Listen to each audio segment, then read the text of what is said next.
Vasu tips நேயர்கள் அனைவருக்கும் வணக்கம். இன்றைக்கி நம்ம சேனலில் நம்ம பார்க்க போகிறது ஒரு டிஃப்ரெண்ட்டான இட்லி ரெசிபிங்க. என்னது இன்றைக்கும் இட்லியா அப்படின்னு உங்கள் வீட்டில் கேட்குறாங்களா? அப்படின்னா இந்த ஸ்டஃப்ட் இட்லி செஞ்சு அசத்துங்க. இது ஒரு ஹெல்த்தியான ரெசிபி, ரொம்ப ஈஸியாகவும் செய்யக்கூடியது. நம்ம இந்த ரெசிபிக்குள்ளே போகிறதுக்கு முன்னாடி எங்கள் சேனலுக்கு ஃபஸ்ட் டைம் வந்திருக்கீங்கன்னா சப்ஸ்கிரைப் பட்டன் கிளிக் பண்ணி சப்ஸ்கிரைப் பண்ணிக்கோங்க. பக்கத்தில் இருக்க பெல் ஐக்கானை கிளிக் பண்ணுங்கள். நான் வீடியோஸ் அப்லோட் பண்ண உடனே உங்களுக்கு நோட்டிஃபிகேஷன்ஸ் வரும். வாங்க ரெசிபிக்குள்ளே போகலாம். இப்போது நம்ம 1 டேபிள் ஸ்பூன் அளவுக்கு எண்ணெய் ஊற்றிக்கலாம். எண்ணெய் காஞ்சோடனே நம்ம ஜீரகத்தை ஆட் பண்ணிக்கலாம். 1 ஸ்பூன் அளவு ஜீரகம். இப்போது நம்ம வெங்காயத்தை நான் பொடியாக சாப் பண்ணி வச்சுருக்கேன். ஒரு பெரிய வெங்காயம் எடுத்திருக்கேன், அதையும் நீங்கள் ஆட் பண்ணிக்கோங்க.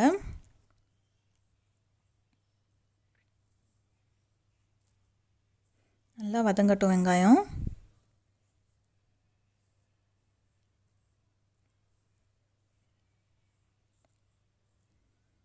ஒரு ஸ்பூன் இஞ்சி பூண்டு பேஸ்ட் போடுறேன்.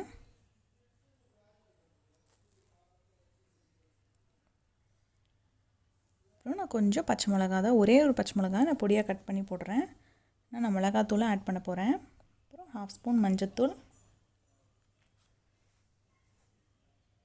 அப்புறம் 1 ஸ்பூன் மிளகாத்தூள். உங்கள் காரத்துக்கு ஏற்ற மாதிரி நீங்கள் வச்சுக்கலாம். இது கூட நான் பொடியாக கட் பண்ணி வச்சுருக்கேன் கருவேப்பிலை, கொத்தமல்லி, இதையும் ஆட் பண்ணி மிக்ஸ் பண்ணிக்கிறேன். கூட தேவையான அளவு உப்பு ஆட் பண்ணிக்கோங்க. இப்போ நீங்கள் இந்த ஸ்டஃப்ட் இட்லி செய்வீங்கன்னா நீங்கள் ஒரு சட்னி கூட அரைக்க தேவையில்லை, வெறுமனே இந்த இட்லியை சாப்பிட்லாம். இன்னும் கொஞ்சம் உப்பு ஆட் பண்ணிக்கிறேன். நான் உருளைக்கிழங்கு இதெல்லாம் ஆட் பண்ண போகிறேன், கரெக்டாக இருக்கும். இதுக்கு நீங்கள் கேரட்டு இந்த மாதிரி கூட போட்டுக்கலாம். இன்றைக்கி என்கிட்ட உருளைக்கிழங்கும் காலிஃப்ளவரும் இருக்குது, நான் அதை வச்சு செஞ்சு காமிக்கிறேன்.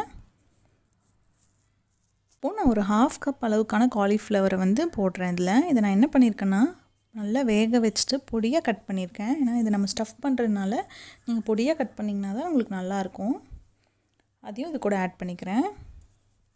ஆல்ரெடி வெந்துருச்சு ஓரளவுக்கு நல்லாவே, அதனால் சும்மா இது இந்த மசாலா மிக்ஸ் ஆகிற மாதிரி இருந்தாலே போதும், திருப்பி வேக வைக்க தேவையில்லை. இப்போது நான் இன்றைக்கி 2 உருளைக்கிழங்கு எடுத்து வேக வச்சு அதை நல்லா மேஷ் பண்ணி வச்சுருக்கேன், அதையும் ஆட் பண்ணிக்கலாம். அது கூட அதான் நம்ம ஸ்டஃப் பண்ணுறதுக்கு திங்ஸ் ரெடி பண்ணியாச்சு. இதை நம்ம இப்போ பால்ஸாக உருட்டிக்கலாம். இந்த மாதிரி தட்டி வச்சுக்கோங்க. ஏன்னா நம்ம இதை இட்லிக்கு நடுப்புற வைக்கணும். ரொம்ப பெருசாகவும் செய்ய வேண்டாம், ஏன்னா உங்களுக்கு உள்ளுக்குள்ளே அப்போ தான் உங்களுக்கு மறைஞ்சி உள்ளுக்குள்ளே இருக்கும். இந்த மாதிரி உருட்டிக்கோங்க, சின்ன சின்னதாக உருட்டி தட்டிக்கோங்க. நம்ம வடையெல்லாம் தட்டுவோம்ல அந்த மாதிரி. ரொம்ப ஒரு ஹெல்த்தியான ரெசிபியாக இருக்கும் குழந்தைங்களுக்கு எல்லாமே. இதை நம்ம உருளைக்கிழங்கு இதெல்லாம் ஆட் பண்ணியிருக்கனால. நீங்கள் கேரட்டு இந்த மாதிரி உங்கள் வீட்டில் இருக்கிற காய்கறியை நீங்கள் ஆட் பண்ணிக்கலாம். இப்போ நான் செஞ்ச குவான்டிட்டி ஒரு 10 இட்லிக்கு வர மாதிரி செஞ்சுருக்கேன். நீங்கள் உங்களுக்கு வேணுங்கிற மாதிரி செஞ்சுக்கோங்க.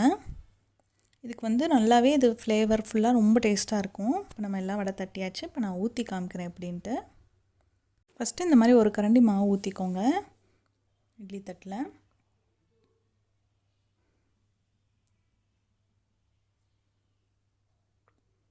இப்போது நம்ம எடுத்து வச்சுருக்கோம்ல, இந்த வடை செஞ்சுருக்கோம்ல, அதை எடுத்து வைக்கலாம். இந்த ஸ்டஃப் எடுத்து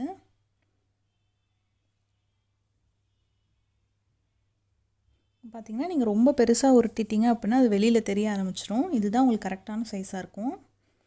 நீங்கள் உங்கள் இட்லி தட்டு இதெல்லாம் பார்த்துக்கிட்டு அதுக்கேற்ற மாதிரி உருட்டிக்கோங்க. இப்போ நம்ம இந்த மாதிரி ரெடி பண்ணியாச்சு. இப்போ நம்ம இதை கவர் பண்ணுற அளவுக்கு கொஞ்சம் மாவு ஆட் பண்ணுவோம். ஒரு 1/4 கரண்டி அந்த அளவுக்கு தான் அதுக்கு தேவைப்படும். ஃபுல்லாக கவர் ஆகிட்டோம். அவ்வளோதான், இதுவே போதுமான அளவு. இந்த மாதிரி எல்லாத்துக்கும் ஊற்றிடுவோம்.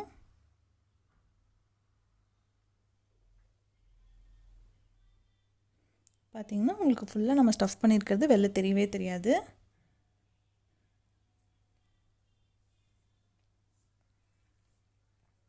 இதை நம்ம இட்லி பானையில் வச்சுருவோம். ஆல்ரெடி தண்ணி வச்சு நல்லா கொதிக்க விட்டுருக்கேன் அந்த தண்ணியை. இப்போ நம்ம வைக்கும் போது கொஞ்சம் சீக்கிரமாகவே உங்களுக்கு இட்லி வெந்துடும். வச்சுருவோம். நம்ம இட்லி வேகட்டும்.